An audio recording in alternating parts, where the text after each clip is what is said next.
Às 41 minutos, está na altura da revista de imprensa. Esta manhã a nossa convidada, a historiadora Raquel Varela, acaba de publicar o livro História do Povo na Revolução Portuguesa, resultado de uma investigação de 3 anos. Já vamos falar do livro. Raquel Varela, muito bom dia. Muito bom dia. Antes disso, vamos então olhar para a imprensa e começa por um dos destaques do jornal. Antes disso, permita-me 2 segundos para enviar os sentimentos à família de António Medeiros Ferreira, investigador no mesmo instituto onde eu trabalho. Eu gostaria de fazer um comentário muito breve e, portanto, muito superficial, necessariamente sobre esta questão do manifesto e da questão da dívida, que, mais uma vez, a Troika e a questão da dívida é a questão central da sociedade portuguesa, vem aqui na capa do I, é referida em vários jornais. O debate tem sido muito marcado por aqueles que assinaram o manifesto e pelo governo. E eu penso que há aqui uma terceira visão que não tem sido contemplada neste debate, que é a visão daqueles que defendem a suspensão do pagamento da dívida pública, nos quais eu me incluo, porque consideram que a dívida pública não é uma dívida pública, é um negócio privado. Como é que é isso? Como é que se traduz a suspensão da dívida pública? A suspensão da dívida pública traduz numa medida em que o Estado diz nós, a partir de agora, suspendemos a dívida pública, assumindo todas as consequências daí para a frente. Não Obviamente, pagamos. não pagamos. Não pagamos porque não é uma dívida pública, é um negócio privado, ou seja, é a transformação daquilo que são títulos de propriedade privada objetivamente desvalorizados, com a crise de 2007 em 2008, por troca daquilo que é efetivamente valorizado e rico, que é o património público. As privatizações, os salários, as reformas, etc. O pagamento da dívida pública, a renegociação e a suspensão, ambos têm consequências sérias para o país. E eu penso que elas devem ser debatidas. Este manifesto coloca a questão, portanto, o manifesto legitima a dívida, não coloca em causa se há dívida legítima ou ilegítima, ou como é que é constituída a dívida e qual o seu papel na economia, mas defende o seguinte: o prazo deve ser alargado porque a dívida não é pagável nestas condições. Bom, isso é uma constatação óbvia. Não é, se nós produzimos 100 e temos 130 para pagar, é óbvio que não é pagável. É óbvio, mas o Governo mesmo assim não aceitou essa ideia. É verdade que o Governo não aceitou, mas a proposta do manifesto é aumentar o prazo para ter um juro bonificado. No fundo, aumenta-se o prazo, diminui-se o juro. Isto significa um juro bonificado. Ora, um juro bonificado nunca se consegue nos mercados. Ele tem que ser garantido por uma intervenção estrangeira. E, portanto, está implícito no manifesto uma ideia perigosíssima, que é a ideia de eternizar a intervenção estrangeira em Portugal. Porque só há um juro bonificado nessas condições. É óbvio que não há um juro bonificado no mercado.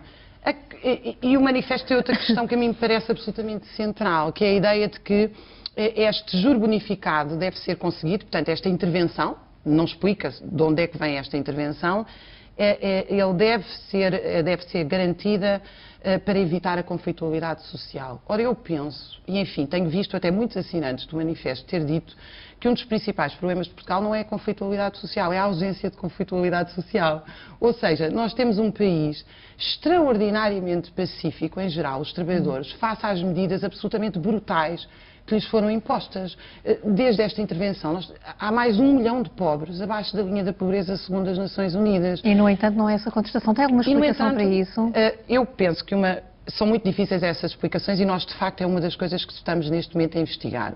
Uma das hipóteses que avançamos, que não é ainda conclusiva, é que se generalizou a assistência social, ou seja, nós neste momento já não temos filas de miseráveis que colapsam por ausência de emprego. Temos uma multiplicação de programas assistencialistas, que não é o mesmo que o Estado Social, porque o Estado Social é para toda a gente, o assistencialismo é focalizado, e que se multiplicam nos rendimentos mínimos, nas cantinas sociais, etc., e que, enfim, dão alguma capacidade de manobra maior para estas políticas, nomeadamente para o desemprego. Mas também têm limites. Nós vimos isso aplicado no Brasil durante toda a era de Lula e agora estamos a ver que isso também tem limites, ou seja, parece que mesmo os programas assistencialistas generalizados a grandes setores da população, e nós em Portugal estamos a falar de 3 milhões de pessoas pobres sem transferências sociais, ou seja, 1/3 da população tem algum tipo de assistencialismo, direto ou indireto. Mas vemos que isso também tem os seus limites, mesmo em países como Raquel, o Brasil. temos que avançar, mas dizia que há esta terceira via, só gostava de entender sobre isto. Não reconhecer a dívida pública, não pagar, que consequências é que isso também teria? pode ter a consequência, pode ter várias. Nós não sabemos e também não sabemos quais são as consequências da renegociação. Temos hipóteses. A suspensão da dívida pública seria acompanhada de duas consequências. A primeira é a suspensão dos investimentos em Portugal, totalmente. Bom, isso tem consequências dramáticas para toda a Europa. Porque, veja, a Alemanha exporta e também exporta para Portugal. Portanto, a ideia de suspender os investimentos em Portugal, Portugal não é necessariamente aqui a parte frágil. A ideia de suspender os investimentos a Portugal tem consequências, inclusive, para os próprios países ricos que exportam. Essa é a primeira hipótese.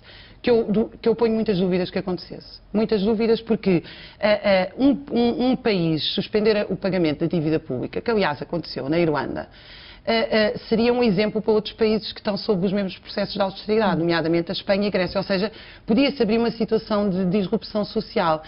Podia haver a outra consequência. Nós tivemos uma situação muito semelhante, portanto, com a nacionalização e mesmo expropriação da banca em 74, 75, e a reação dos países ricos não foi bloquear os investimentos a Portugal, foi dar dinheiro a Portugal como nunca deram. A maior transferência sempre feita pela Fundação Friedrich Ebert para um partido foi feita para o Partido Socialista em 1974-75, justamente para criar um colchão social que acalmasse os conflitos sociais. Agora, portanto, a suspensão da dívida pública... de uma ameaça de insurreição que poderia surpreender a comunidade internacional. Claro, mas a suspensão da dívida pública não pode ser feita sem garantir outras fontes de capital, senão a população entra em grave privação, nomeadamente as fontes de capital, obviamente, estão na banca. Raquel Varela, vamos ter que avançar, esses cenários são interessantes e essa terceira via também, mas agora vamos olhar para a questão do Banif. Veio no Jornal de Negócios, quer escolher esta... Chama-se reestruturação, são rescisões... O que se passa é que portanto, na altura foi dito que o empréstimo era necessário para pagar salários. Nós sabemos que o empréstimo nem sequer pode ser usado para pagar salários. E uma das cláusulas do empréstimo exigiu diretamente à banca o despedimento massivo de trabalhadores na banca, que tem sido feito e que tem sido feito de uma forma muito preocupante, que é, muitos desses trabalhadores estão a ser substituídos por jovens trabalhadores em call centers a ganhar muito menos. Isto descapitaliza a Segurança Social, porque as contribuições para a Segurança Social diminuem muito. Muitos dos trabalhadores da banca vão 3 anos para o subsídio de desemprego e aumentou-se o rácio do número de trabalhadores da banca que podem ir para o subsídio de desemprego e depois vão para situações de reforma antecipada, pré-reforma. O que também, obviamente, vai descapitalizar a Segurança Social. E, portanto, a ideia de haver um empréstimo, que é uma ajuda, mas que implica a destruição da vida das pessoas, quando nós devíamos estar aqui, creio eu, o trabalho é um bem social. Como bem social deve ser dividido por todos. Ou seja, se há trabalhadores da banca a trabalhar 14, 12, 10 horas, o normal é que esse trabalho seja dividido pelos que estão desempregados e toda a gente possa trabalhar, sem reduzir o salário, obviamente, porque salários baixos já nós temos. Mas este modelo tem sido o modelo contrário, é o modelo de levar à exaustão a força de trabalho. E eu gostava de assinalar isto, porque nós já temos dados indicativos nos últimos 2 anos de aumento tendencial dos acidentes de trabalho, duplicação dos esgotamentos. Portanto, as pessoas estão a ser... O nosso corpo é uma máquina. E se é uma máquina usada para além do limite, começa a colapsar. E muitos dos trabalhos hoje, as condições de trabalho hoje, estão a levar as pessoas a isto. Estão a levar as pessoas a esgotamentos psíquicos e físicos por multiplicação das tarefas, aumento do horário de trabalho. E como dizem, então já há sinais sobre isso. Estamos com muito pouco tempo e ainda, qual é a próxima notícia que escolhe? Vem no Diário Económico os novos cursos profissionais que estão a dividir os empresários. Eu penso que estes novos cursos profissionais não nos permitem formar pessoas decentemente. Nós não conseguimos, como investigadores, como professores, formar bons profissionais em 2 anos. E eu se a intenção é colocar estas pessoas no mercado de trabalho para ficarem desempregados e ser uma pressão sobre os salários, justificam-se estes cursos. Senão, não se justificam. E há pouco tempo eu abri o Jornal Expresso e vinha uma notícia de uma empresa que pedia licenciados pré-Bolonha. Ou seja, as próprias empresas sabem que em 2 anos não se consegue fazer milagres. De facto, os cursos deviam ser de 5 anos e nós devíamos ter tempo para ensinar e os alunos tempo para aprender. Portanto, e pensa que isso se está a perder? Eu penso que isso se está a perder. Rapidamente, ainda no público, olhamos para a questão do comércio, a taxa sobre as grandes superfícies. É esta velha questão do IVA a 23% no pequeno comércio, nomeadamente na restauração, e isto está a levar à falência imensos restaurantes, imensas pequenas empresas. A ideia de criar grandes superfícies, não há nenhuma relação entre o aumento do emprego e as grandes superfícies, ou seja, geralmente o pequeno comércio emprega mais pessoas do que aquelas que depois são empregadas na grande superfície, com obviamente a destruição paralela do pequeno comércio e, sobretudo, por exemplo, ao nível da restauração, a consequência disto é que nós ficamos a comer muito pior. Portanto, um trabalhador, por pior salário que tivesse, conseguir comer peixe fresco e legumes à hora do almoço e pagar um valor razoável, e agora toda a gente carrega uma marmita ou come sandes. Ou seja, de facto a maioria dos portugueses não ganha com esta política de uma asfixia fiscal sobre o pequeno comércio, eu diria. Raquel Varela, no último minuto, a história do povo na Revolução Portuguesa de 1974-75, o seu último trabalho, o livro vai ser lançado agora esta semana. O que é que quis perceber desses tempos? Vai ser lançado agora no Festival Literário da Madeira, que o filósofo Miguel Real. Eu fui à procura da história social da Revolução Portuguesa. E, portanto, muitas vezes a história é feita por uma sucessão de decretos governamentais, diplomáticos. A história da Revolução estava muito ligada à história também dos golpes de Estado.